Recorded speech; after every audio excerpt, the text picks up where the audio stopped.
15 বছর তো ভোট দেওয়া যায় নাই, এমনকি স্থানীয় সরকার নির্বাচনগুলিতেও ভোট দেওয়া যায় নাই। অবস্থার পরিবর্তন করতে হবে,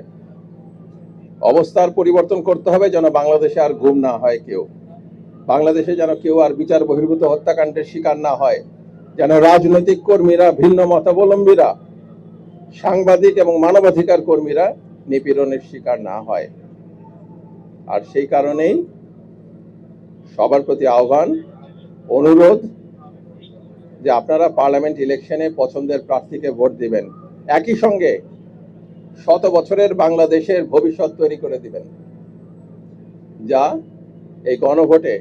হ্যাঁ ভোট দেওয়ার মাধ্যমে জুলাই সনদ বাস্তবায়নের পথ তৈরি হবে। হ্যাঁ ভোট দেওয়ার মাধ্যমে আমরা বলবো এই অগ্নিঝরা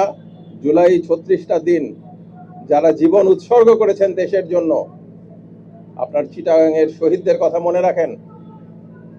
তাদের কথা মনে রেখে, সারা দেশের শহীদদের কথা মনে রেখে আমরা যেন সবাই ফেব্রুয়ারি মাসের 12 তারিখে হ্যাঁ ভোট দিতে পারি, গণভোটে হ্যাঁ সিল দিতে পারি, এবং শুধু আমরা না,